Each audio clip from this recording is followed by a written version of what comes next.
சிவா திருச்சிற்றம்பலம். நமது சிவசிவ அன்பே சிவம் டெலகிராம் சேனலில் பயணம் செய்து வரும் அனைத்து அடியார்களுக்கும் அன்பான ஆத்ம வணக்கம். நமது சிறப்பு விருந்தினர் PMC மாஸ்டர் தயானந்த் குப்தா ஐயா அவர்களை வருக வருக என்று அன்போடு வரவேற்கிறோம். 40 குருமார்களின் ஆத்ம ஞானங்கள் பகுதி 28. அன்பர்கள் அனைவரும் கலந்து கொண்டு பயன்பெறுமாறு கேட்டுக்கொள்கிறோம். எல்லா உயிர்களும் இன்புற்று வாழ்க. நன்றி சார். நீங்க பேசலாம் சார். நன்றி வேதாமா, தங்களுடைய வரவேற்புக்கு மிக்க நன்றி. இந்த ஞானத்தையும் தியானத்தையும் போதித்து வந்த பிதாமகா பத்திரிஜர்களுக்கும் சொர்ணமாலா பத்திரிஜர்களுக்கும் மகாவதார் பாபாஜிகளுக்கும் சதானந்த யோகியருக்கும் காசிரெட்டி நாயனா அவர்களுக்கும் பிரபஞ்சத்துக்கும் விஸ்வசக்திக்கும் பஞ்சபூதங்களுக்கும் பூர்ணாத்மா சர்வாத்மா ஹம்சாத்மாக்களுக்கும் மற்றும் என் பெற்றோருக்கும் வணக்கத்தை தெரிவித்துக் கொண்டு இன்று நாம் எடுத்துக்கொண்ட தலைப்பு 40 குருமார்களின் ஆன்ம தத்துவத்தில் வெங்கட்ரமண பெருமாள், வெங்கடேஸ்வர பெருமாள். நம்ம சொல்றோம் இல்லையா, திருப்பதி வெங்கடரமண பெருமாளை தான் நம்ம இன்னைக்கு பேச போகின்றோம். அவருடைய அருளோடும் அவர்களுடைய இதோடும் நம்ம இன்னைக்கு இந்த தத்துவத்தை எடுத்துக்கிட்டு இருக்கோம். இது ஸ்ரீ அருணா மாஸ்டர் மூலியமாக நமக்கு வந்தது. அவருக்கு ஆஸ்ட்ரல் டிராவலாக பண்ணிட்டு வர்றாங்க. இந்த ஆஸ்ட்ரல் டிராவல்ல ஆட்டோ ரைட்டிங் மூலியமாக கிடைச்ச தகவலை தான் அவங்க ஆங்கிலத்தில் மெசேஜஸ் ஃப்ரம் 40 மாஸ்டர்ஸ் என்ற புத்தகத்திலிருந்து அதுலேருந்து வந்த தழுவல் தான் இது தமிழ்ல எழுதியிருக்கிறோம். தமிழ்ல சத்யநாராயணங்கிறவர் சென்னையில சொல்லிட்டு இருந்தாரு. அதுல இருந்த குறிப்புகள் எடுத்து தான் நான் உங்களுக்கு சொல்லிட்டு இருக்கிறேன். வெங்கட்ரமண சுவாமி என்பதை நான் அந்த பேர் சொன்னதை நம்ம திருப்பதி வெங்கட்ராம பாலாஜி ரொம்ப லைக் பண்றாரு, ரொம்ப விரும்புறேன் அப்படிங்கிறாரு. இறைவன் என்பதை சில 100 ஆண்டுகளுக்கு முன்பு தான் வந்திருக்கிறாங்க. அதுக்கு முன்னால நானும் உங்களுக்கு மனித ரூபத்தில் உங்களோட தான் நான் இருந்தேன். நான் மகாவிஷ்ணு அவதாரம். அவர் அறிவுகளைத்தான் உங்களுக்கு சொல்லிக்கிட்டு இருக்கிறேன். அவர் சொன்ன அறிவுரைகளைத்தான் உங்களுக்கு சொல்லிட்டு இருக்கேன். நீங்கள் பழைய கர்மா கால விதிமுறைகளையும் நீங்கள் மாயை என்கின்ற பிடியில் மாட்டிக்கொண்டு உள்ளீர்கள். நீங்க இந்த பழைய கர்மா, அந்த பழைய ஆச்சாரம் அனுச்சாரத்துல எல்லாம் மாட்டிட்டு இருக்கீங்க. அதுல இருந்து மீண்டு வரணுங்கிறாங்க. எனக்கு பாலப்பருவமாக வளர வேண்டிய அவசியம் இல்லை. நான் சின்ன அந்த பாலப்பருவம், அப்புறம் யவன பருவம், அதுக்கப்புறம் முதுமை பருவம் அப்படின்னுட்டெல்லாம் எனக்கு தேவையில்லை. நான் எல்லா பருவத்தையும் விட நான் எப்படி வாழ வேண்டும் நினைக்கிறேனோ அந்த மாதிரி அந்த பருவத்தை நான் எடுத்துக்கொள்வேன் என்கின்றார். அப்புறம் இல்லாம அவங்களுக்கு எத்தனை பேருனா 2 மனைவிகள் இருக்கிறார்கள். அவங்க இருவுமே மகாலட்சுமி அவதாரம். யாருன்னா தெரியும் உங்களுக்கு, பத்மாவதி தாயாரும் அலமேலு மங்க தாயாரும் தான் 2 பேருமே தான் அவங்களுடைய மனைவிகள். அவங்க ஒரே நேரத்துல நான் 2 இடத்தில் இருப்பேன் என்று ஒரு எளிய உண்மையை அவர் சொல்றாரு. இந்த சக்தியினை நான் முன்பே அடைந்து விட்டேன்னு சொல்றாரு. அவர் என்ன அப்படின்னா, இந்த இது ஆக்சுவலா நம்ம இப்போ நடந்த மாதிரி நம்ம ஆதிசங்கரர் பீரியட்ல கூட அவர் இந்த 2 இடத்துல இருக்கிற மாதிரி அவர் செய்வாங்க. எப்படி அப்படின்னா, அவரா செய்யறது இல்லை, அவருக்கு பதில் இறைவன் வந்துடுறாரு. அவர் தாய்கிட்ட சன்னியாசம் கேட்டு வாங்கிட்டு போவார் ஆதிசங்கரர். அப்போ எனக்கு இது எனக்கு உன்னுடைய காலங்கள் நெருங்கி வந்து விட்டால் நான் அந்த நேரத்துல நான் கூப்பிட்டா வருவியாடா அப்படின்னு கேட்கும்போது, கண்டிப்பா கூப்பிடுமா, நான் 3 வாட்டி கூப்பிடும்போது நான் நிற்பேன் முன்னால அப்படின்னு சொல்லி சத்தியம் வாங்கிட்டு அவரு சன்னியாசம் வாங்கிட்டு போறாரு. அவர் அந்த மாதிரி ஒரு அந்த காலம் முடிய கடைசி காலத்துல அந்த அம்மா இருக்கும்போது அவரு நார்த் இந்தியால வட இந்தியால இருக்கிறாரு. அங்க இந்த ஆன்மீக சேவை செஞ்சிட்டு இருக்கிறாரு. அந்த நேரத்துல கூப்பிடுவாங்க சங்கரா சங்கரா சங்கரான்னு. ஆனா இவர் அங்க இருக்கிறவர் எப்படி வர முடியும், கேட்டிருந்தா கூட வர முடியாதுங்க நேரத்துல அவர் கிருஷ்ண பரமாத்மாவே அவர் ஆதிசங்கர ரூபம் எடுத்து அவர் தாயின் முன்னால் காட்சியளிக்கிறார். அது காட்சியளித்து அவங்களுக்கு செய்ய வேண்டிய கடமைகளை எல்லாம் செய்துவிட்டு அவர் திருப்பியும் சென்று விடுகிறார். இதை செய்தி அறிந்தவுடன் சங்கரர் அதை புறப்பட்டு வரும்போது அப்படியா அப்படிங்கிற போதுதான் தெரியுது ஆதிசங்கரனுக்கு உதவுனது இது கிருஷ்ண பரமாத்மா அப்படின்னு சொல்லி அவர் ரொம்ப பெருமையா அது இது நடக்குதுன்னா நடந்து இருக்குது. இது அண்மை காலத்துல ஆதிசங்கரர் காலத்திலேயே நடந்திருக்கிறது சொல்றதுக்காக இது ஒரு உதாரணமாக நான் சொல்ல வரேன். அதே போல ஒரு தியானம் பெற்ற மகான்களிடத்திலும் பரிணாம வளர்ச்சி அடைந்தவர்களிடத்திலும் தனிப்பட்ட முறையில் உரையாடி இந்த நிலையை அடைந்தேன்கிறாரு. அவர் இந்த சாதாரணமா இந்த நிலை தியானம் பெற்ற மகான்களிடத்திலும் பரிணாம வளர்ச்சி அடைந்தவர்களிடத்திலும் தனிப்பட்ட முறையில் உரையாடி அவங்க கிட்ட நிறைய அவங்க கிட்ட பேசிதான் இந்த நிலையை நான் அடைஞ்சேன். இதற்கு பல 100 பிறவிகள் தேவைப்பட்டன என்கின்றார். இது சும்மா மந்திரத்துல மகெல்லாம் வரல. நான் பல பேர் இடத்துல குருமார்கள் இடத்துல நிறைய நான் அவங்க சொன்ன அறிவுரைகளையும் சொன்ன தியான முறைகளையும் நான் பயன்படுத்தி அதனால் எனக்கு கிடைச்ச இந்த சக்தி தான் இது வந்து உடனே எனக்கு கிடைக்கல. இன்னும் கூட சில பேர் சொல்லுவாங்க, இந்த மலையின் கீழே வந்து இன்னும் வந்து வெங்கட்ராம சாமி இப்ப தியானம் செஞ்சுக்கிட்டு தான் இருக்கிறாருன்னுவாங்க. அப்போ இன்னும் தியானங்கிறது எவ்வளவு சக்தி வாய்ந்தது, எவ்வளவு புனிதமானதுங்கிறத பத்தி சொல்றதுக்கு தான் நம்ம இது சொல்றோம். இது ஆக்சுவலா தியானத்தினால நமக்கு பல வெற்றிகள் கிடைக்குது, பல நிம்மதிகள் கிடைக்குது, பல சக்திகள் கிடைக்குதுங்கிறதுக்கு பாலாஜி ஏதாவது வெங்கட்ரமண சாமி ஒரு உதாரணம்ன்றாங்க. தியானத்தை பற்றி நம்ம எதுவுமே தெரியாம அதனால் பல வகையில நம்ம வந்து சோர்ந்து போகும் வரையில் தான் நான் உணரவில்லை. அப்போது கூட மந்திரங்கள், ஜபங்கள், உருவ வழிபாடுகளில் ஈடுபாடு இல்லை, எந்தவித சமூக ஈடுபாடுகளும் நான் ஈடுபடவில்லைங்கிறார். அப்ப கூட நான் வந்து இந்த இதெல்லாம் கிடையாது. ஆனா என்ன செய்யறதுன்னா, நான் வந்து இந்த மந்திர ஜபங்கள்ல வந்து விட இந்த தியான முறைங்கிறது வந்து விபாசனாங்கிறது வந்து ரொம்ப சிறப்பா இருந்தது. அது வந்து அதுல நான் சோர்ந்து போகும் வரை கூட நான் இந்த உபாசனால நான் பயிற்சி எடுத்துக்கிட்டேன். இருந்தாலுமே எனக்கு வந்து அதனால ஈடுபாடு இல்லைன்னாலும் நான் பயிற்சி எடுத்துக்கிட்டேன் அப்படின்னு சொல்றாரு.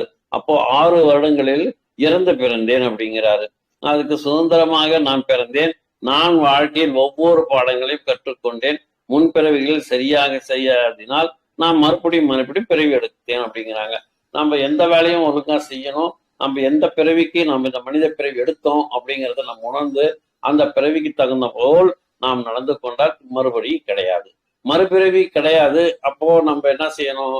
அப்போ நம்ம இந்த தியான முறை தியானத்தினால் பல ஞானங்கள் பெற வேண்டும். யாரு? பல குருமார்களிடத்தில் சென்று ஞானங்களை பெற வேண்டும். பெற்ற அந்த ஞானத்தை மற்றவர்களுக்கு உபதேசிக்க வேண்டும், மற்றவர்களுக்கு எடுத்து சொல்ல வேண்டும், மற்றவர்களுக்கு சரியான தியான பயிற்சி கொடுத்து அவர் வாழ்க்கையில் ஒளியேற்ற வேண்டும். இதுதான் நம் வேலை. இந்த வேலையை சரியாக செய்தால் மட்டுமே உங்களுக்கு அடுத்த பிறவி இருப்பது இல்லை அப்படிங்கிறாங்க. அப்போ இதுல இருந்து என்ன தெரிஞ்சுக்கிறோம்னா, சுவாத்தியாயம், நாம வந்து சுவாத்தியாயம்னா புத்தகங்களை, ஆன்மீக புத்தகங்களை படிப்பது. சஜ்ஜன சாங்கித்யம் என்றால் என்ன? சஜ்ஜன சாங்கித்யம் என்றால் நாம் கல்வி பெற்ற, அறிவு பெற்ற புத்தகங்களிலிருந்து கிடைத்த ஞானத்தை மற்றவர்களுக்கு அதை நாம வந்து அவர்களுக்கு சொல்லி கொடுப்பது தான் சஜ்ஜன சாங்கத்தியம். அதனால் கிடைத்த அனுபவங்களை பகிர்ந்து கொள்வது தான் சஜ்ஜன சாங்கத்தியம். ஆகையால் நாம் அறிவுகளை பெற வேண்டும். பெற்ற அறிவுகளை மற்றவர்களுக்கு பங்கு கொடுக்க வேண்டும். அதாவது நாம் பகிர்ந்து கொடுக்க வேண்டும். அந்த ஞானத்தை நாம் எல்லோருக்கும் கொடுக்க அவர் வாழ்வில் ஞானத்தை பற்றி ஏற்கலாம் அப்படின்னு சொல்றாங்க.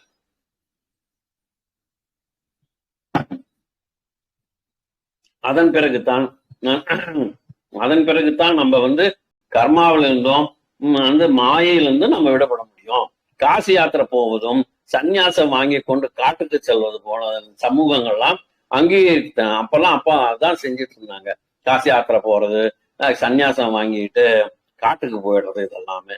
ஆனா பல ஆன்மீக வளர்ச்சி அடைந்த குழுவில் சேர்ந்து கொண்டதினால் ஆன்மீக வளர்ச்சிக்கு மிகவும் எதுவாக இருந்துச்சு. நான் குடும்பத்துடன் வசதியாகவும் சந்தோஷமாகத்தான் இருந்தேன். என் உடல் என்பது ஒரு குறிப்பிட்ட பிறவிக்கு உண்டான உடையாகும். அப்ப ஆமா, ஆன்மா வேறு, நான் வேறு, ஆன்மா வேறு. நான் உடல் அல்ல, ஆன்மாங்கிறது உணர்ந்து கொள்ளணும். ஒவ்வொரு பிறவிகளுக்கும் ஏற்றது போல் உடல் அமைப்புக்கு நாம் தான் ஏற்படுத்தி கொள்கின்றோம். நமக்கு இந்த உடல் வந்து இப்போ வந்து கிடைச்சிருக்குன்னா, இதுக்கு முன்னால நாம என்னவா இருந்திருப்போம் அப்படின்னா, கல்லாய் மண்ணாய், அதுக்கப்புறம் தாவர ஜங்கமத்தில் பிறந்து, அதுக்கப்புறம் மிருக கிங்கடத்தில், அனிமல் கிங்கடத்துல பிறந்து, அதுக்கப்புறம் தான் தமோகுணம், ரஜோகுணம், சாத்விக குணம், நிர்குணத்துக்கு போறோம். இப்ப இந்த முதல்ல நம்ம வந்து இந்த மனித உடல் வேணும்னும் போது, இதுக்கு முன்னால இந்த 4 ப்ராசஸ் ஆன பிறகுதான் நமக்கு அடுத்த மனித உடல் கிடைக்கும் அப்படின்னு சொல்றாரு. அந்த மாதிரி நம்ம நினைச்ச உடனே இந்த இதெல்லாம் வர்றதில்ல, அத்தனையும் நம்ம பண்ணி தான் வர்றோம். அப்புறம் நம்ம வந்து நிறைய நம்ம இதெல்லாம் வந்து நாம ஏற்படுத்தி அந்தந்த உடல் அந்தந்த அமைப்புக்கு நம்ம கேட்கற வேண்டிய அதுக்கு தகுந்தபடி தான் நம்ம ஏற்படுத்தி கொள்ள முடியுது. பூமியில் வாழ்வதற்கும் உலகம் மற்றபடி மனிதர்களை பற்றியும் நிறைய கற்றுக்கொண்டு தேர்ச்சி பெற்றதினால் இந்த நிலையை நான் அடைந்திருக்கிறார். நான் நிறைய வந்து பூமியில வாழ்வதற்குலாம் எல்லா இந்த உலகத்தில் வாழ்வதற்கு மனிதர்களை பற்றி தெரிந்துகிட்டு அதுக்கப்புறம் நிறைய கத்துக்கிட்டு தான் நான் வந்து மனுஷனா பிறந்தேனே தவிர, நான் சும்மா அப்படியே டக்குன்னுட்டு நான் நினைச்சு வர முடியல. நான் கருப்பு சிலையாக வடிவமைப்பதற்கு நானா வந்து எனக்கு கருப்பு சிலை எனக்கு பண்ணி கொடுங்க நான் கேட்கல. அப்படின்னா உங்களுடைய போல் உங்க சதியம் உடலும் போல்தான் நான் இருக்கின்றேன், என்றும் இன்றும் என்னும் நான் தியானம் செய்து கொண்டிருக்கின்றேன். நீங்கள் தியான ஸ்திதியில் இருந்து பார்த்தால் உங்களுக்கு கிடைக்கும். நான் எப்படி இருக்கேன்னு நீங்க நினைக்கிறீங்கன்னா, நான் அந்த கல்லுல பாறாங்கல்ல செஞ்ச சிலைன்னுட்டு நினைக்கிறீங்க. அந்த மாதிரி கிடையாது. உங்களை போல எலும்பும் சதையும் இருப்பவன் தான். ஆனால் நீங்க இப்ப கூட நான் தியானம் செஞ்சுட்டு தான் இருக்கேன். கொஞ்ச நேரத்துக்கு முன்னாடி நானும் சொன்னேன் இல்லைங்களா? அது போல அவர் இன்னும் தியானம் செஞ்சுட்டு தான் இருக்கேன். நான் செய்யறானே இல்லையான்னு நீங்க பார்க்கணும்னா நீங்களும் தியானத்துல உட்கார்ந்து என்னை கூப்பிடுங்க. நான் உங்களுக்கு காட்சியளிப்பேன். நான் உங்களை போலத்தான் இருக்கின்றேன், நானும் உங்களை போலத்தான் தியானம் செய்து கொண்டிருக்கின்றேன் அப்படின்னு சொல்றாரு. அப்போ மனப்பூர்வமாக அமர்ந்து என்னை நினைக்கலாம். உடனே நடக்கவில்லை என்றால் கோவப்படாதீங்க, வெறுப்படையாதீங்க. நான் உங்களுக்கு வருவேன். நான் சக்தி வாய்ந்தவன். தியானம் செய்யும் போது உங்களை பற்றியும் உங்கள் சக்தியை பற்றியும் நான் அறிவேன். நீங்க தியானம் செஞ்சுட்டு இருக்கும் போது உங்களை பற்றியும் உங்களுடைய சக்தி பற்றியும் எனக்கு தெரிஞ்சிடும். ஆகையால நான் உடனே கூப்பிட்ட உடனே வரலன்னு நினைச்சுக்கிட்டு நீங்க மேல கோவப்படாதீங்க. நான் எப்போ வரணுமோ அப்போ வருவேன் அப்படிங்கிற. தியானம் செய்ய ஆரம்பித்தால் மற்ற ஆசான்களை போல் நானும் உங்களுக்கு உதவேன். நிறைய பேர் ஆசான்கள்லாம் சொல்றாங்க இல்லையா? இந்த 40 குருமார்கள் நம்ம சொல்லும் போது நிறைய ஆசனங்கள் சொல்றாங்க. நீங்க எப்ப அழைத்தாலும் நான் உங்களுக்கு தியானம் செய்வதற்கு உதவுவேன்ங்கிறாங்க. அதே போல இந்த பாலாஜி வெங்கட்ரமண சுவாமி கூட சொல்றாரு, நீங்க தியானம் செய்யறதுக்கு உங்களுக்கு என்னென்ன உதவி வேணுமோ அந்த உதவிகளை எல்லாம் நானும் கூட மற்ற குருமார்களை போல நானும் செய்கிறேன் என்று உறுதியளிக்கின்றார். தியானம் என்பது எல்லாவற்றையும் வாழ்க்கையில் சூட்சமங்களையும் பற்றி தெரிந்து கொள்ள உபயோகப்படுத்தும் சாத்தியாகவும், தியானம் என்பது பல உண்மைகளை புரிந்து கொள்ள ஒரே ஒரு பிறவியில் முடியாது. இந்த ஒரு பிறவியில நம்ம தியானத்தை செஞ்சிட்டோம்னா எல்லாமே நமக்கு புரிஞ்சிடுமானா கண்டிப்பா முடியாது. தியானம் செய்த பின் அந்த உங்கள் வாழ்க்கையை பிடித்தது போலும் வசதியாகவும் வாழ கற்றுக்கொள்ளுங்கள். வசதியாக அந்த மாதிரி நம்ம இருக்கிறத வச்சு நம்ம சந்தோஷப்படணும், இல்லாத வச்சு நம்ம வருத்தப்படக்கூடாது. வாழ்வதற்கு வயது வரம்பு கிடையாது. ஆகையால நீங்க எத்தனை வருஷம் நீங்க நினைக்கிறீங்களோ அத்தனை வருஷம் நீங்க வாழலாம். அந்த வாழ்க்கையை நாம எப்படி பயன்படுத்துறோங்கிறது தான் அந்த வாழ்க்கை. இன்னும் கூட சில பேர் இறந்தும் இன்னும் வாழ்கிறார்கள் என்றால் நீங்க நினைத்து பாருங்கள். பாரதி ஆகட்டும், அதே போல இவராகட்டும், நம்ம தமிழ்நாட்டுல காமராஜர் ஆகட்டும், அதே போல நம்ம மகாத்மா காந்தி ஆகட்டும், இன்னும் நம்முள் வாழ்ந்து கொண்டு தான் இருக்கார். சுதந்திரத்திற்காக போராடிய நிறைய மகான்கள் எல்லாமே இன்னும் நம் உள்ளத்தில் வாழ்ந்து கொண்டுதான் இருக்கிறார்கள். அவர்கள் இறக்கவில்லை, இன்னும் வாழ்ந்து கொண்டு தான் இருக்கிறார்கள். அது போல வாழ்வதற்கு வயது கிடையாது. அப்போ அவங்க இப்பெல்லாம் அவங்களுக்கு உடம்பில்லையே தவிர்த்து அவங்களுடைய ஆன்மா எல்லாமே நம்மளுடன் தான் இருக்கின்றார்கள் அப்படின்னு சொல்ல வர்றாரு. அதே போல நாம உங்களுக்கு தியான ஞானம் கொடுக்கும் வகையில் வாழ்க்கைக்கும் நாம் இதனுடன் பல ஆன்மீக புத்தகங்களை நம்ம பயன்படுத்த வேண்டும். அப்பதான் முன்னேற முடியும். இந்த ஆன்மீகத்துல நம்ம முன்னேறணும்னா நம்ம வெறும் நம்ம தியானம் மட்டும் பத்தாது, அது கூட ஞானம் கொடுக்கும் பல வகையான ஆன்மீக புத்தகங்களை நம்ம படிக்கணும். அந்த ஆன்மீக புத்தகத்தில் கிடைக்கக்கூடிய ஞானத்தை நாம தியானத்திற்கு பயன்படுத்தி கொள்ள வேண்டும் என்கிறார்கள். குடும்பத்துடன் சமூக வாழ்க்கையை வாழுங்க. இப்போ தனியா நான் சன்னியாசம் போறேன்ட்டு எல்லாம் போகாதீங்க. தியானத்திற்காக நான் காட்டுக்கு போறேன், நீர்வீழ்ச்சிக்காண்ட போய் உட்காந்துக்கிறேன் அப்படின்னு எல்லாம் போகாதீங்க. நீங்க வீட்டில் இருந்தபடியே பௌதீகத்தையும் ஆன்மீகத்தையும் இரண்டாக ஒரு மிட்வேல வச்சுக்கிட்டு நீங்க போகலாம். நீங்க தியானம் செய்யலாம். அது போல செய்யுங்கள், அதுதான் சிறந்தது. அதிலிருந்து நாம் காத்து கொள்ள வேண்டும் என்கின்றார். அப்போ அடுத்தது கேள்விக்கு பதில் கேட்கிறாங்க. அருணா மேடம் அவங்க கிட்ட கேட்கிறாங்க, வெங்கடேஸ்வர பெருமாள் கிட்ட கேட்கிறாங்க, நீங்கள் யார் அப்படின்னு கேட்கிறாங்க. நீங்க உங்களுக்கு கூட அதே மாதிரி தியானம் செய்யும் போது யாராவது குருமார்கள் வந்தா உங்களுக்கு தெரிஞ்சிருந்தா அவங்க கிட்ட உரையாடுங்கள். அப்படி தெரியலன்னா நீங்களும் கேட்கலாம், நீங்கள் யார், எதற்காக எனக்கு வந்தீர்கள், நீங்க சொல்லக்கூடிய தகவல்கள் என்ன அப்படின்னு கேளுங்க. மீண்டும் மீண்டும் அவங்க பதில் சொல்லலைன்னு கூட நீங்க கேட்டுக்கிட்டே இருந்தீங்கன்னா கண்டிப்பா பதில் சொல்லுவாங்க. அப்படி நான் ஒவ்வொருவருக்கும் மாறுபட்ட உணர்வுகளின் பூர்ணாத்மாவின் தயாரிப்புகள் தான். அளவுகள் வித்தியாசப்படுமே தவிர நாம் நானும் அதே போல உங்களை போல நானும் ஒரு மாறுபட்ட உணர்வுடைய ஆத்மா தான் அப்படிங்கிறாரு. அப்படியானால் பூர்ணாத்மா என்பவர் யார் அப்படின்னு கேட்கிறாங்க. பூர்ணாத்மா என்பவர் என்னன்றால் பரிணாம வளர்ச்சி அடைந்த பண்பட்ட அமைப்பு தான் பூர்ணாத்மா. அப்படின்னா எல்லா வித எக்ஸ்பீரியன்ஸும் அடைந்து எனக்கு இனிமேல் எதுவுமே தேவையில்லை, அனுபவங்களே தேவையில்லை, நான் எல்லா விஷயங்களும் கத்துக்கிட்டேன், எல்லா 64 வித்தைகளும் எனக்கு தெரியும், எல்லா சந்தர்ப்பத்திலும் நான் எப்படி பழகணும் அந்த மாதிரி இருக்கேன் அப்படின்னு சொல்லி ஒரு நல்ல ஒரு பிஹெச்டி படிச்ச அதுலயே பெரிய டிகிரி வாங்கின ஆள் எல்லாம் இருக்கிறாங்கன்னா அவங்களுக்கு எந்த சந்தேகத்தை கேட்டாலும் அவங்க டக்கு டக்குன்னு பதில் சொல்லுவாங்க. எந்தவித கலைகளை கேட்டாலும் சொல்லி தருவாங்க. எந்தவித சமாச்சாரம் கேட்டாலும் அவங்க கிட்ட இருந்து பதில் வரும். அந்த மாதிரி ஒரு பண்பட்ட அனுபவங்களை பெற்றவர்கள் தான் பூர்ணாத்மா. அந்த பூர்ணாத்மாவிடத்தை பற்றி தெரிந்து கொள்வது, இந்த பூர்ணாத்மா நமக்கு பெற்றோர்களாக ஆவது, இதெல்லாமே அங்க மேலுலகத்தில் உன்னத உலகத்தில் நடக்கக்கூடியது. சரி, அப்போ நம்ம ஆன்மாவிற்கும் பூர்ணாத்மாவிற்கும் தொடர்பு உள்ளதா? ஆமாம், தொடர்பு உள்ளது. ஒவ்வொரு ஆத்மாவும் ஒரு பூர்ணாத்மாவுடன் தொடர்பு உள்ளவர்கள் தான் நாம் பிறக்கின்றோம் அப்படின்னு சொல்றாங்க. அப்ப பூர்ணாத்மா அறிவால் நிறைந்தது இருந்தாலும் ஏன் குழந்தை ஆத்மாவாக உருவாகணும்? அப்போ பூர்ணாத்மா இப்படி கேள்வி கேட்கிறாங்க பாருங்க. அறிவால் நிறைந்து இருந்தாலும் ஏன் குழந்தை ஆத்மாவாக உருவாக்கணும்? சரி, உங்கள் இயற்கையான உணர்வுகள் உடல் சம்பந்தப்பட்டது அல்ல, அது ஆன்மாவிற்கு சம்பந்தப்பட்டது. இன்னர் கான்சியஸ், அதை நாம் மறந்து விட்டோம். அதை ஊக்குவித்து தட்டி எழுப்ப வேண்டும் அப்படின்னு சொல்றாங்க. அப்பதான் அந்த இது கிடைக்கும். அப்போ நீங்கள் அனைவருக்கும் உங்களை விட்டு ஓடிக்கொண்டு இருக்கிறீர்கள்.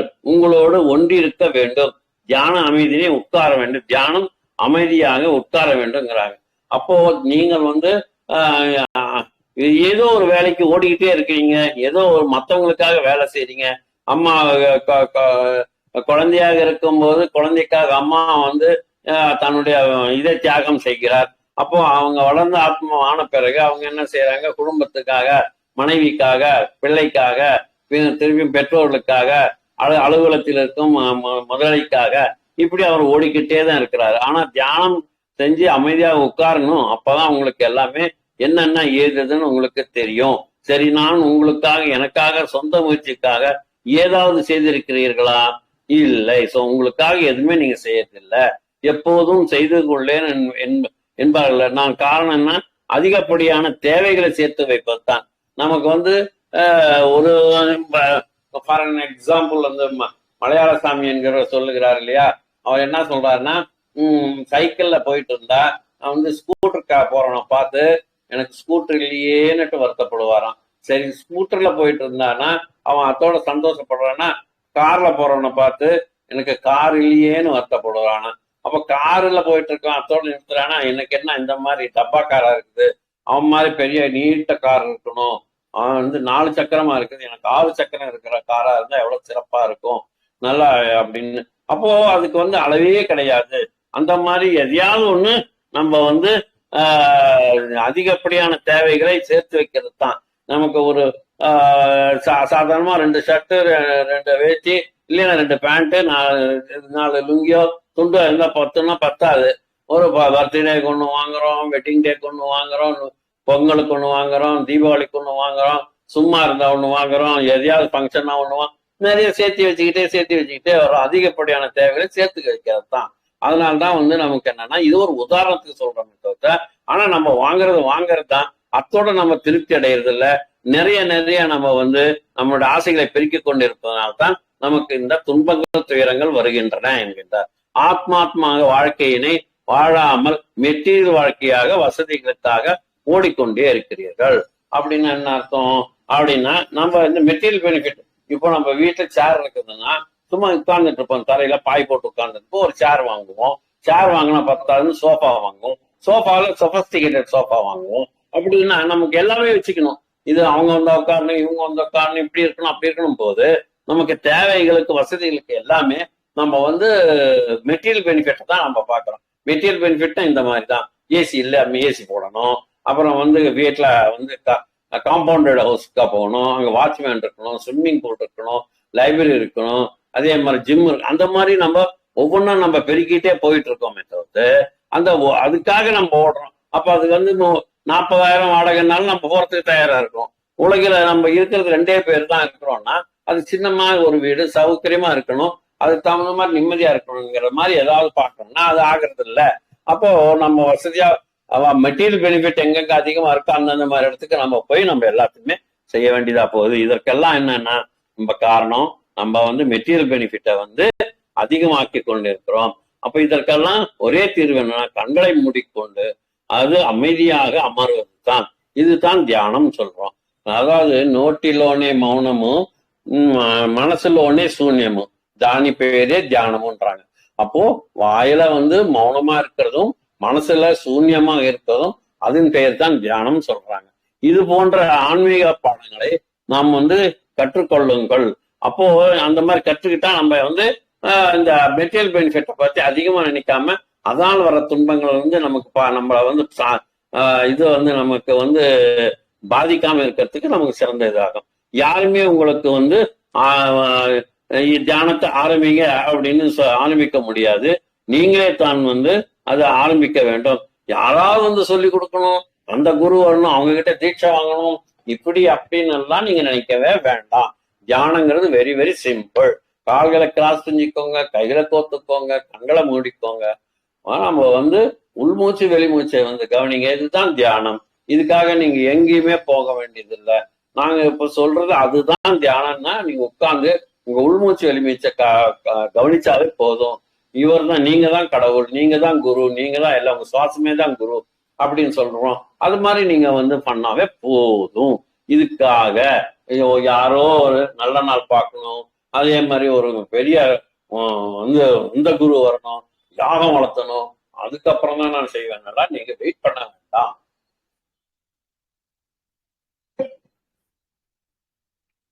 இதை பிராக்டிஸ் செய்யும் போது அது நாங்கள் சூட்சம் உலகத்தில் இருக்கும் அனைவருக்கும் தியானம் செய்வர்களுக்கு மட்டுமல்லாமல் மற்றும் உங்க குடும்பத்தினையும் நாங்கள் பார்த்து கொள்வோம் என்கின்ற.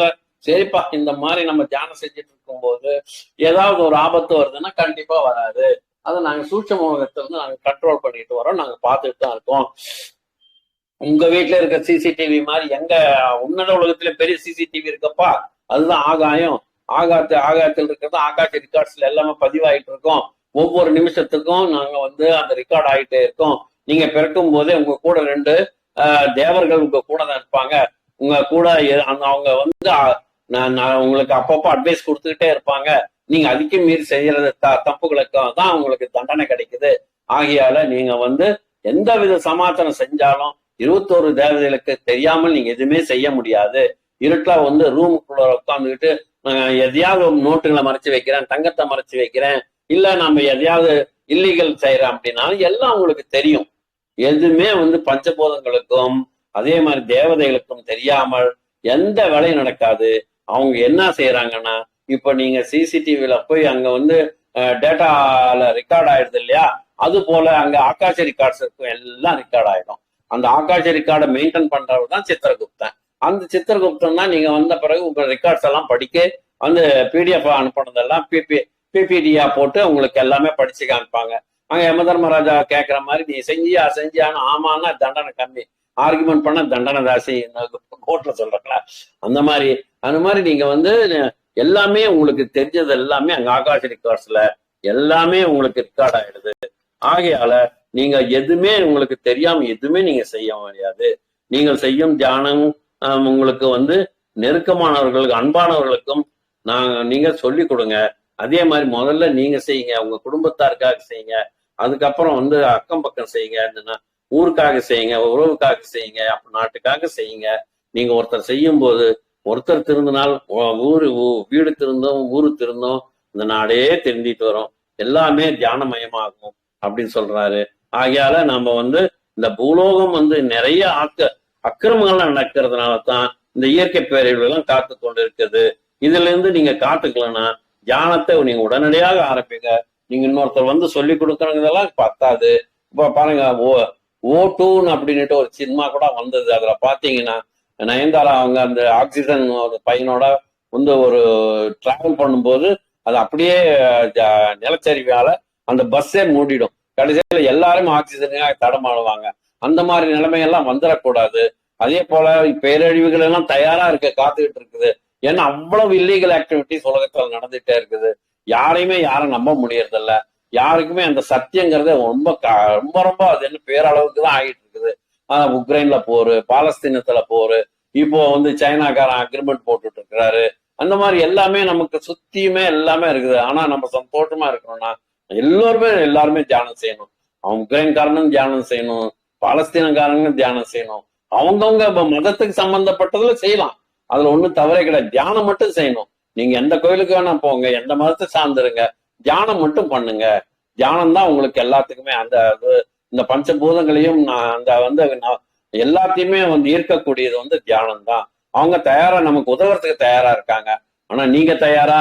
நீங்க தயாரிக்கணும். அப்ப அந்த மாதிரி நீங்க தயாராகி இருந்து இந்த தியானத்தை செய்து பூ உலகத்தில் இருக்க எல்லாருக்குமா நன்மை பயக்கும்படியான நீங்க கற்றுக்கொண்டு கற்றுக் கொடுங்கள். அப்படிங்கிற கற்றதை கற்றுக்கொள்ளுங்கள், கற்றுக்கொண்டதை மற்றவர்களுக்கு கற்றுக் கொடுங்கள் அப்படின்னு சொல்லி இதை அவரு நாங்க எப்படி நீங்க ஆரம்பிச்சாலும் எந்த நேரத்தில் நாங்க கூப்பிட்டாலும் நாங்க வர தயாராக இருக்கின்றோம் என்று நம்ம பெருமாள் வெங்கட்ரமண சாமி பெருமாள் சொல்லி நமக்கு வாழ்த்துக்கள் கூறுகிறார். இனிமேல் பாருங்க 2024 சித்திரை மாசத்துல இருந்து ஏகப்பட்ட பிரச்சனைகள் வருதுன்னுட்டு நிறைய வாட்ஸ்அப்ல வந்துகிட்டே இருக்கு.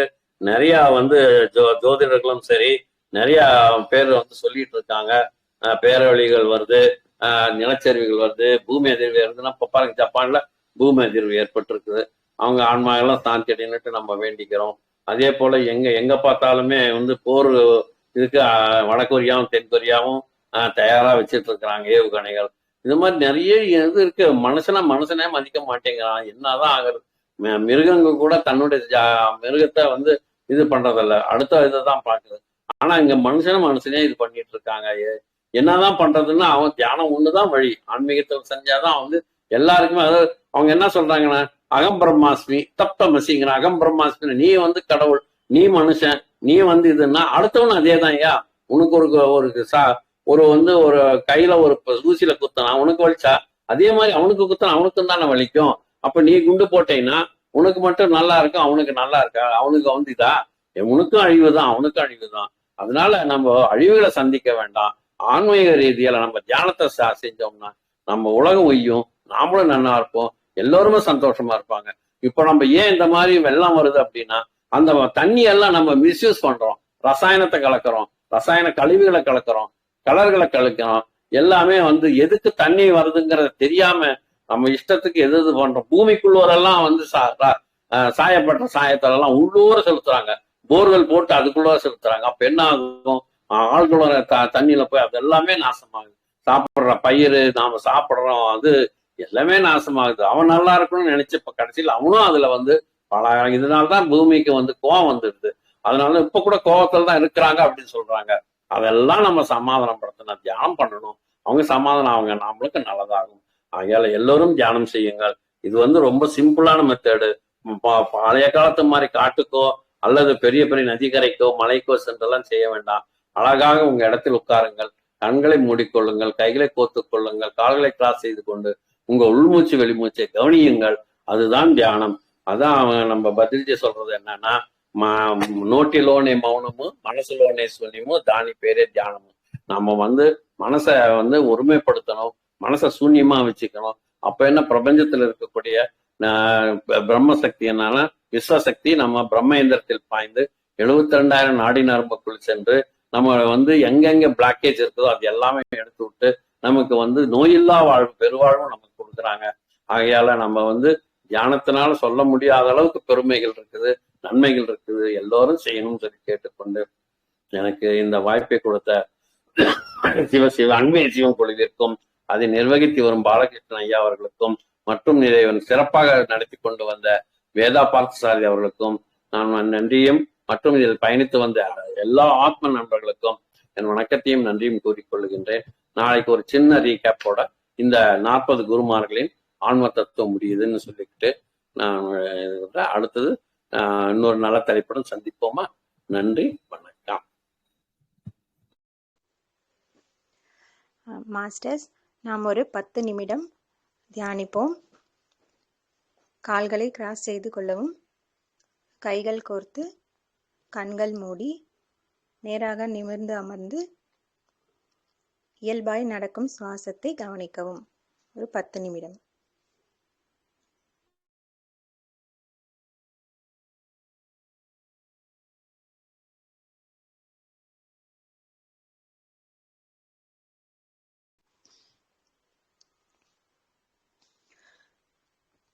மாஸ்டர்ஸ், நாம் இப்பொழுது இயல்பு நிலைக்கு வரலாம். கைகள் பிரித்து கண்கள் மேல் ஒரு 5 வினாடிகள் வைக்கவும். 5, 4, 3, 2, 1. இனிதாய் அமைந்த இந்த தியானத்திற்காக பிரபஞ்சத்திற்கு நன்றி கூறி கரகோஷம் எழுப்புவோம்.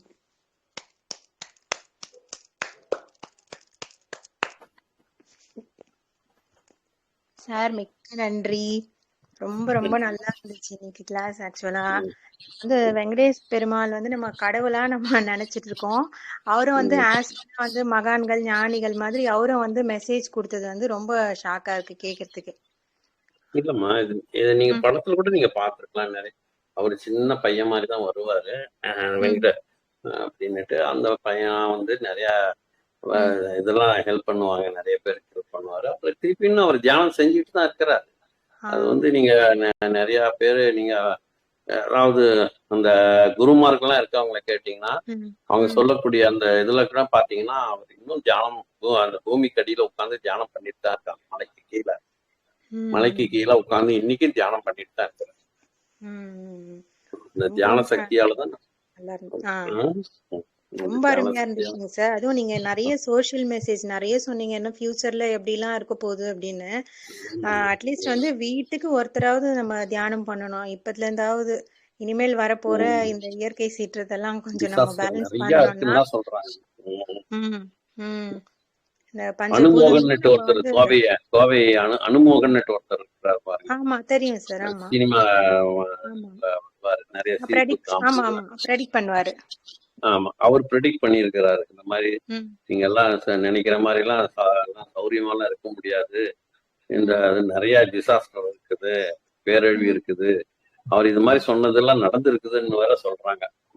அவர் சொன்னது எல்லாமே இந்த மாதிரி சுனாமி வருது, நீங்க எப்படி சொன்னீங்கன்னு கேட்டா எனக்கு தோணுது நான் சொல்றேன் அப்படின்றாரு. அந்த மாதிரி அவருக்கு அதே மாதிரி இந்த மாதிரி 24 வருஷம் எப்படி இருக்குன்னா நீங்க நினைக்கிற மாதிரி இல்ல. இந்த ருத்ரகாரி வருஷம் என்னமோ சொல்றாங்க, ருத்ரகாரி வருஷம்னே சொல்றாங்க. அந்த மாதிரி தாண்டவம் ஆட போகுது அப்படின்னே சொல்றாங்க. நம்ம எடுத்துக்கிட்டு எல்லாத்தையும் நம்ம கடந்து போகணும். தைரியம் எல்லாம் நமக்கு வேணும்னா கண்டிப்பா அதுக்காகதான் எல்லாரும் தியானம் பண்ணணும். அப்ப பூமி குளிரும் தான் நமக்கு பிரச்சனை இருக்காது. நிறைய அசைவம் சாப்பிடுறாங்க, அதனுடைய வயிற்றறிச்சல், அதனுடைய சாபங்கள் எல்லாமே வேற இருக்கு. அதையும் நம்ம இது பண்ணணும். நிறைய சைவத்துக்கு மாறணும். சைவத்துக்கு மாறினா மட்டும் பத்தாது, அதுல சாத்வீக ஃபுட்டா சாப்பிடணும். சமைச்சு எல்லாம் ஃப்ரிட்ஜில் ஏபிசிடின்னு போட்டு மண்டே சண்டே டியூஸ்டே வெட்னஸ்டேன்னு போட்டுடுறாங்க. அந்த மாதிரிலாம் இல்லாம 6 மணி நேரத்துக்குள்ள சமைச்சு 6 மணி நேரத்துக்குள்ள சாப்பிடணும். ஃப்ரிட்ஜை தவிர்க்கணும்.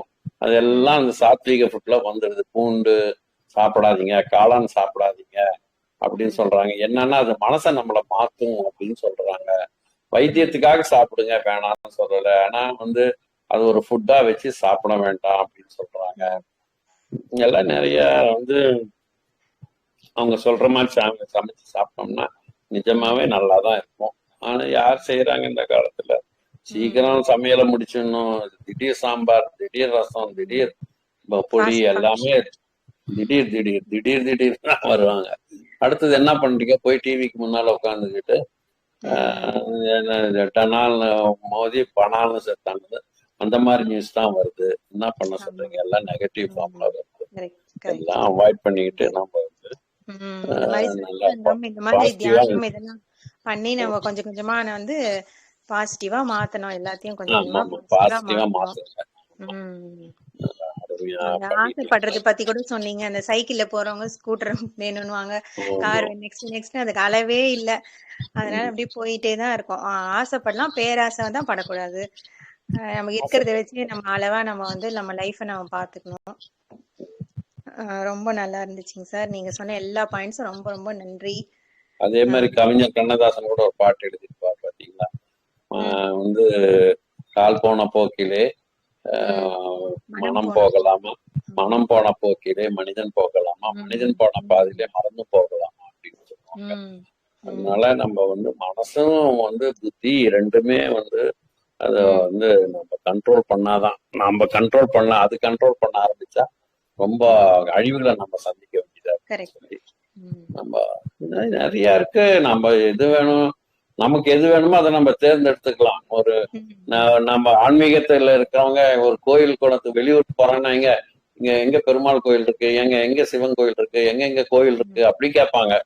சில பேர் சாப்பாட்டு பிரியர்கள்லாம் இந்த மாதிரி அருமையா எங்க ஹோட்டல் எங்க இருக்கு அந்த மாதிரி கேட்பாங்க. இந்த ஹோட்டல்ல எங்க இருக்கு கேட்பாங்க. அதே அதை தேடி போறாங்க. ஆமா, சினிமா பிரியர்கள் இருந்தாங்கன்னா, ஏங்க இங்க தியேட்டர் எல்லாம் இல்லீங்களா, எங்க இந்த மாதிரி அருமையான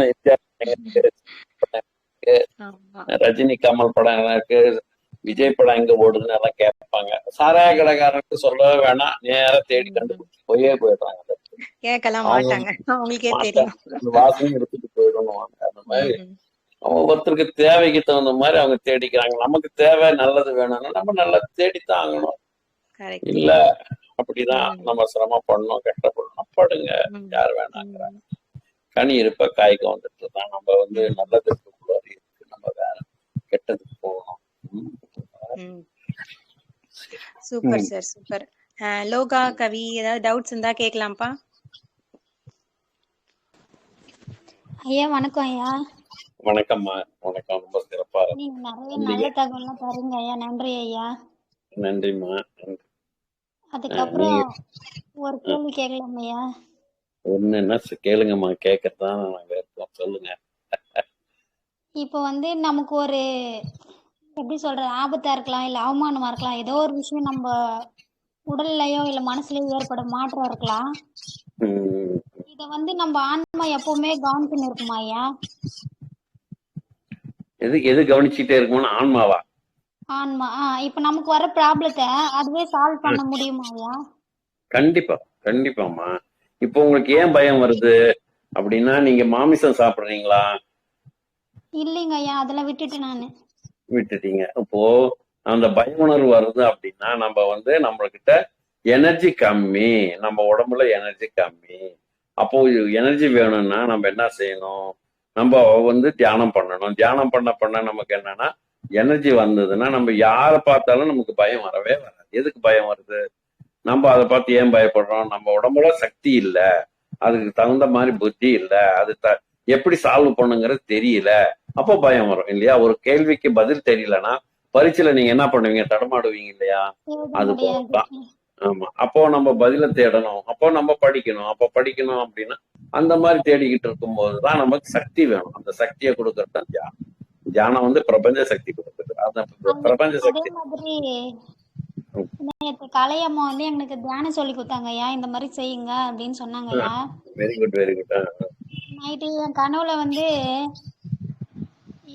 அதான் எப்பவுமே ஒருத்தவங்க வருவாங்க. அவங்க என்ன சொல்றாங்கன்னா, நீ எவ்வளவுதான் தியானம் பண்ணாலும் கடவுள் மேல நம்பிக்கை இல்லாம நீ என்ன செஞ்சு என்ன பண்ணுவேன், கடவுள் மேல முதல்ல நம்பிக்கை வை, அதுக்கப்புறம் தியானத்தை பண்ணு அப்படின்னு சொன்னாங்க ஐயா.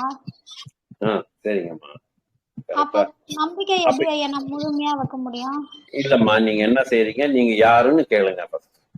அவங்க யாருன்னு சொல்லுவாங்க. இன்னைக்கு சொல்ற வரையும் விடாதீங்க. அவர் கனவுல வந்தாலும் சரி, தியானத்துல வந்தாலும் சரி, எப்படி எந்த உருவத்துல வந்தாலும் சரி, நீங்க யாரு, எனக்கு எதுக்கு இந்த அறிவுரை கொடுக்குறீங்க அப்படின்னு கேளுங்க. அப்போ அவங்க சொல்லுவாங்க. கனவு வரும்போது கடவுள் மேல நம்பிக்கை வச்சுட்டு பண்ணா முன்னேறலாம், அது இல்லாம நீ எப்படி முன்னேற முடியும் நீ நினைக்கிற? இல்லம்மா, நாம கடவுள் மேல நம்பிக்கை வைக்க கூடாதுன்னு யாருமே சொல்லலையே. கடவுளை நம்ம இந்த பூஜை புனஸ்காரத்தால நம்ம நிறைவு பண்ணணும்னு சொல்றாங்க. அது தப்பு. இயற்கையினாலும் கடவுள் தான், நம்ம தியானம்னாலும் கடவுள் தான். கடவுளுங்கிறது யாரு? கடவுள் நம்மளுக்கு மீறின ஒரு சக்தி தான் கடவுள். அந்த கடவுளுங்கிறதுக்கு நீங்க பேர் வச்சிருக்கீங்க. முருகரு, விநாயகரு, பிரம்மா, இந்திரன், சூரியன், சந்திரன்ட்டு வச்சிருக்கோம். அது அந்த அதனுடைய சக்திக்கு தான் நம்ம பேர் வச்சிருக்கோம். அந்த சக்தி எல்லாம் எதுல அடங்குது? பஞ்சபூதத்துல தான் அடங்குது. இப்போ ஆஞ்சநேயரை கும்பிடுறோன்னா யார் அவரு? வாயு புத்திரன். சூரியனை கும்பிடுறான்னா நெருப்பு, அவர் நெருப்பு புத்திரன். ஆமா, எல்லாமே கடவுளுங்க ஒண்ணுதான், பஞ்சபூதங்களாலும் ஒண்ணுதான். நீங்க உங்களுக்கு தகுந்த பேர் வச்சுக்கிறீங்க. ஐயா சொல்லுங்க. நீங்க மெடிடேஷன் பண்றது பண்ணுங்கம்மா. முதல்ல என்ன பிரச்சனைன்றத சார்ட் அவுட் பண்ணுங்க, சரிங்களா? முதல்ல நீங்க நேரத்துக்கு தூங்கலாம். மெடிடேஷன் பண்ணது பிரச்சனை இல்லை. பிகைனர்ஸை பொறுத்த வரைக்கும் நேரத்துக்கு தூங்குறீங்களா? எத்தனை மணிக்கு சாப்பிடுறீங்க? எத்தனை மணி நேரமா தூங்குறீங்க நீங்க? நான் 8 மணி நேரம் தூங்குவேன் ஐயா. அப்படிங்களா? சரிங்க. இப்ப எந்த ஊரு? நான் கும்மிடி பூண்டி ஐயா. சென்னை தான். சென்னை தானா? ரெடில்ஸ் ராமா நான் ஆக்சுவலா. அப்படிங்களா ஐயா? நன்றி ஐயா. நன்றி நன்றி நன்றி. சிறப்புமா. இப்போ கிட்டத்தட்ட பக்கத்துல யாரா இருக்கீங்க, ஒன்னும் பிரச்சனை இல்லை. மெடிடேஷன் வந்து பண்ணுங்க, நிறைய விஷயத்த கத்துக்கோங்க, டெய்லி கிளாஸ் அட்டெண்ட் பண்ணுங்க. நீங்க எனக்கு கால் பண்ணுங்கம்மா. எனக்கு என் நம்பர் நோட் பண்ணிக்கோங்க. நீங்க நம்பர் கொடுத்தீங்க ஐயா எனக்கு ஒரு நாள். கால் பண்ண வேண்டியதாம்மா. இருக்குமா? கால் பண்ணல. சரி, நீங்க பிஸியா இருப்பீங்கன்னு நினைச்சேன் ஐயா. நானு கூப்பிடுங்கம்மா, ஒன்னும் பிரச்சனை இல்லை. பிஸியானவனா எப்பயும் போன் இருப்பேன், நீங்க கால் பண்ணுங்க. நான் அன்னைக்கே சொல்லியிருந்தேன் நீங்க கால் பண்ணுங்கம்மா அப்படின்னு சொல்லிட்டு. அதுதான் ஐயா, நான் எதையும் தேடி போல. சப்தரிகம் அப்படின்ற ஒரு புக்கு படிச்சேன். அதுல வந்து உங்களுக்கு பிஎம்சி லோகா கவிமா, உங்களுக்கு வந்து பிஎம்சி சேனல் வந்துருச்சு. நீங்க டிவில கூட நீங்க பார்க்கலாம். நிறைய சொல்லிட்டு இருக்காங்க. காலையில தியானம் பண்றதுக்கு டைம் கொடுக்குறாங்க. நிறைய ஆன்மீக தத்துவங்கள்லாம் சொல்லிட்டு இருக்காங்க. அதை நீங்க கூட கவனிக்கலாம். இல்லையா, உங்களுக்கு வந்து ஜூம் மீட்டிங் எல்லாம் இருக்குது, நிறைய அட்டன் பண்ணலாம். ஐயா சொன்ன மாதிரி அதுக்கும் மீறி உங்களுக்கு இருந்தா ஐயாவுக்கு நீங்க போன் பண்ணி கேளுங்க, அவரு சொல்லி கொடுப்பாரு. இல்ல இல்ல தியானம் ஐயா